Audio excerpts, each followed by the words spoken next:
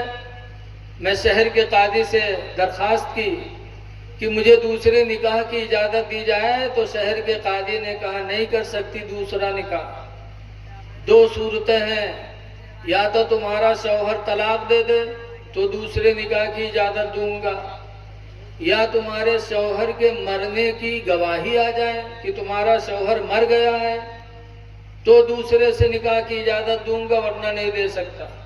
کہا تب تو اس عورت نے کہا میرے بھائی آپ کا احسان ہوگا، آپ سے نہ میں پیسہ مانگتی ہوں، نہ کھانا مانگتی ہوں، نہ پانی مانگتی ہوں، صرف ایک مدد میری کر دو۔ کہا کیا؟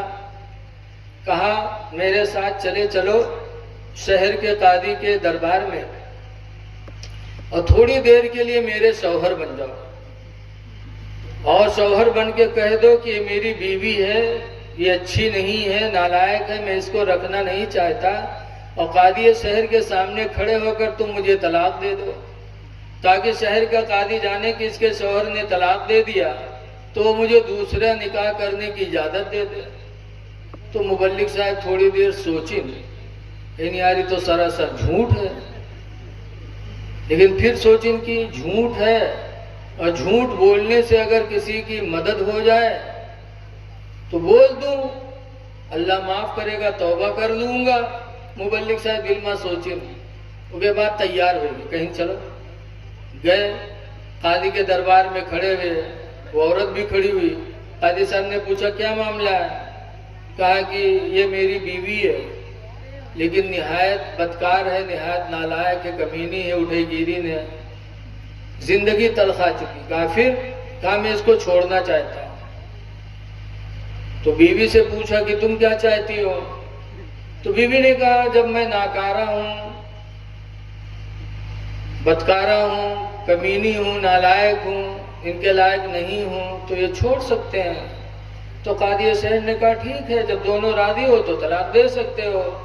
تو مبلغ صاحب جھٹا جھٹ 3 طلاق دی، طلاق دیا، طلاق دیا، طلاق دیا، اور طلاق دینے کے بعد مبلغ صاحب وہاں سے چلے۔ تو وہ عورت کہتی ہے قاضی صاحب میں ان کے لائق نہیں تھی، نالائق تھی، انہوں نے مجھے چھوڑ دیا ہے، کوئی بات نہیں، لیکن 25,000 روپیہ جو مہر بندھا تھا وہ مہر تو دے دے۔ آپ مبلغ صاحب چونکے، پلٹے، قاضی صاحب نے کہا بھئی اس کا مہر دو 25,000۔ تو مبلغ صاحب اکے لگا کھیاوت ہے، کہا تو کچھ سوچ لو۔ کہیں بہت کچھ سوچ لیا، جب ہم نالائق ہیں، اٹھائی گیری نہ تمہارے لائق نہیں ہیں، تم نے طلاق دے دیا تو میرا مہر تو دے دو 25,000۔ اب مبلغ صاحب بورا بنے تھا، سوچا تھا اگر کہتا ہوں کہ جھوٹ ہے سب کچھ تو 420 بند ہوئی گئی۔ تو مبلغ صاحب نے قاضی شہر سے کہا سر 1 دن کی مہلت دے دیجئے اور میں آپ کی عدالت میں لا کے اس کا مہر دوں گا۔ قاضی صاحب نے اجازت دیا، گئے مبلغ صاحب زمین بیچین اور زمین بیچ کے لائے، جب 25,000 روپیہ دہن تب چھٹی پہ۔ تو لکھتے ہیں کہ عورتوں کا فتنہ بڑا تگڑا ہوتا ہے، عورتوں کے فتنے سے بچنا بہت ضروری ہے، اس لیے لوگوں عورتوں کے ساتھ بھی اس نے سلوک کرو اور اپنے ماں باپ کے حقوق کا خیال رکھو۔